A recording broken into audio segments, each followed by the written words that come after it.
লালগোলায় কংগ্রেসের ডেপুটেশন কর্মসূচি গরু ব্যবসায়ীদের সংকট নিয়ে প্রশাসনের দ্বারস্থ ব্লক নেতৃত্ব। সরকারি নির্দেশিকা অনুযায়ী গো হত্যা বন্ধের ঘোষণার সামনে আসতে গোটা পশ্চিমবঙ্গ জুড়ে চরম অনিশ্চয়তা ও আর্থিক সংকটের মুখে পড়েছেন বহু গরু ব্যবসায়ী ও পশুপালনের সঙ্গে যুক্ত মানুষ। বিশেষ করে লালগোলা এলাকার ঘোষ সম্প্রদায়ের বহু পরিবার গভীর উদ্বেগের মধ্যে দিন কাটাচ্ছেন। এই পরিস্থিতিতে মঙ্গলবার লালগোলা ব্লক কংগ্রেসের পক্ষ থেকে লালগোলা বিডিও এবং লালগোলা থানার অফিসার ইনচার্জের কাছে একটি স্মারকলিপি প্রদান করা হয় লালগোলা বিধানসভা কংগ্রেসের পক্ষ থেকে। কংগ্রেস নেতৃত্বের বক্তব্য, সমাজ মাধ্যমে গো হত্যা বন্ধের নির্দেশ সংক্রান্ত খবর ছড়িয়ে পড়ার পর থেকেই গরু কেনাবেচার বাজারে বড়সড় প্রভাব পড়েছে। কুরবানির সময়কে সামনে রেখে বহু ব্যবসায়ী ঋণ নিয়ে গরু কিনেছিলেন, কিন্তু হঠাৎ বাজারে অনিশ্চয়তা তৈরি হওয়ায় তারা আর্থিকভাবে বিপর্যয়ের মুখে পড়েছেন। স্মারকলিপিতে প্রশাসনের কাছে আবেদন জানানো হয় যাতে সকল ধর্মাবলম্বী মানুষ শান্তিপূর্ণভাবে নিজেদের ধর্মীয় রীতি ও সংস্কার পালন করতে পারেন এবং কোনোভাবেই সমাজে বিভাজন বা হিংসার পরিবেশ তৈরি না হয়। একই সঙ্গে গরু ব্যবসার সঙ্গে যুক্ত সাধারণ মানুষের জীবিকা ও আর্থিক নিরাপত্তার বিষয়েও সরকারের দৃষ্টি আকর্ষণ করা হয়। সর্বভারতীয় জাতীয় কংগ্রেসের ওয়ার্কিং কমিটির সদস্য অধীর রঞ্জন চৌধুরীর নির্দেশে অনুষ্ঠিত এই কর্মসূচিতে উপস্থিত ছিলেন লালগোলা ব্লক কংগ্রেস নেতৃত্ব। এই বিষয়ে এদিন যুব কংগ্রেস সভাপতি রবিউল ইসলাম পলাশ কি জানিয়েছেন শুনুন। জাতীয় কংগ্রেসের পক্ষ থেকে, ব্লক কংগ্রেসের পক্ষ থেকে একটা নির্দেশ এসেছে আমাদের জেলা থেকে। অধীর রঞ্জন চৌধুরীর একটা নির্দেশ দিয়েছে প্রত্যেকটা আমরা বিডিও অফিসে এবং থানা প্রশাসনের সাথে একটা আমরা প্রতিনিধিমূলক ডেপুটেশন আমরা দিলাম, আপনারা দেখলেন। অ্যাকচুয়ালি আমাদের বক্তব্য হলো এটা যে রাজ্যে নতুন সরকার গঠন হয়েছে। নতুন সরকার গঠন হওয়ার পরে পশু হত্যাকে নিয়ে, গরু হত্যা বা পশু হত্যাকে নিয়ে একটা আইন পাস দীর্ঘদিন ধরে ছিল, সেটা এখন বলবৎ করতে চাইছে। এর ফলে একটা সামাজিক অস্থিরতা, একটা সামাজিক অশান্তি তৈরি হচ্ছে। এটা নিয়ে আমরা আসলে দৃষ্টি আকর্ষণ করতে চেয়েছিলাম ব্লক প্রশাসন এবং থানা প্রশাসনের। থানা কি আশ্বস্ত করলেন এই বিষয়ে যে বিভিন্ন জায়গায় বিশৃঙ্খলা সৃষ্টি হচ্ছে? দেখুন, ব্যাপারটা হলো যে কিছুদিন থেকেই আমরা ফেসবুক খুললেই শুধু গরু গরু গরু নিয়ে যেন পুরো ফেসবুক গরুতেই ভর্তি হয়ে গেছে। আসল বিষয়টা হলো যে গোহত্যা যে আইন, যে বিষয়টা নিয়ে একটু আপনার সমাজ মাধ্যমে দেখতে পাচ্ছেন, সোশ্যাল মিডিয়ায়, আপনার ইউটিউব টিউটার এগুলোতে আমরা বারবার খুলে দেখলে শুধু গরু গরু গরু নিয়ে যেন ফেসবুকটা ভরে গেছে।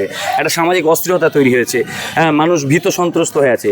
আসলে ক্ষতিগ্রস্ত করা হচ্ছে, এটাকে লক্ষ্য করা উচিত। কুরবানি নিয়ে কিন্তু এটা কোনো সমস্যা নাই। কুরবানি যেভাবে করছিল এর আগে মানুষ, ধর্মীয় মুসলিম সম্প্রদায় সেভাবে কুরবানি করবেই, স্বাভাবিক। এটা নিয়ে কোনো আইন বা কিছু আছে বলে আমার মনে হয় না।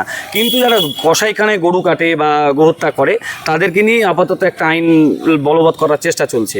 অ্যাকচুয়ালি বিষয়টা দেখুন, এই গো পালনটা সাধারণত একটা সম্প্রদায় বেশি করে থাকে, ঘোষ সম্প্রদায়।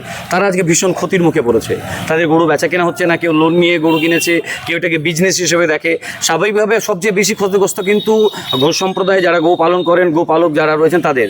আর আমরা বিভিন্ন জায়গায় দেখছি যেটা নিয়ে অনেক রকম ধরনের উত্তেজনা তৈরি হচ্ছে, কিন্তু সবচেয়ে বেশি ক্ষতিগ্রস্ত শ্রমজীবী মানুষ, খেটে খাওয়া শ্রমিক চাষি সম্প্রদায়ের মানুষ সবচেয়ে বেশি ক্ষতিগ্রস্ত হচ্ছে।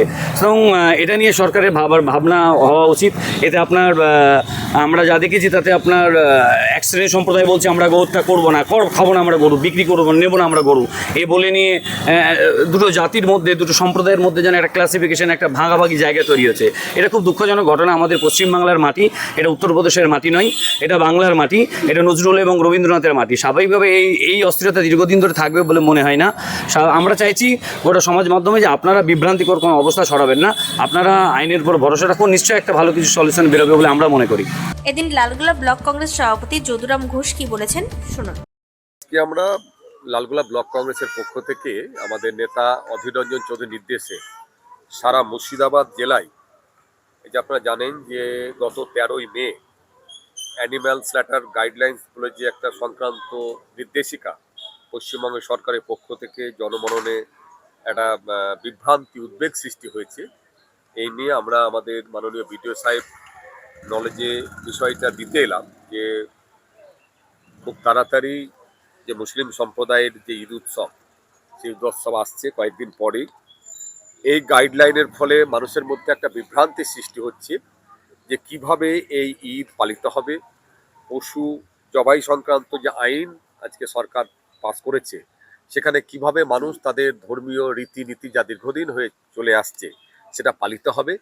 এ নিয়ে একটা সুস্থ আলোচনা এবং শান্তিপূর্ণভাবে লালগোলা বরাবরই ধর্ম যার যার উৎসব সবার, এই মানসিকতা নিয়ে লালগোলা মানুষ আমরা চলি।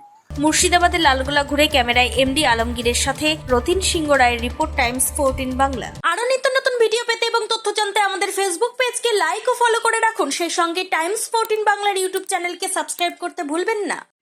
মুখের উজ্জ্বলতা হারিয়ে গেছে, স্পট পড়ে গেছে, ব্রণ ভর্তি, তাই আর দেরি না করে আজই আসুন রায়গঞ্জের চণ্ডীতলায় হেলথ প্লাস মাল্টি স্পেশালিটি ক্লিনিকে এবং এখানে পান অভিজ্ঞ ডাক্তার দ্বারা ফ্রি স্কিন টেস্ট।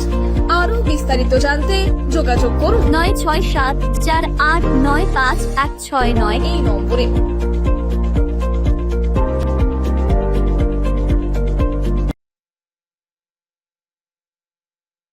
আজ তোমার বিয়ে সাজলো নতুন সাজে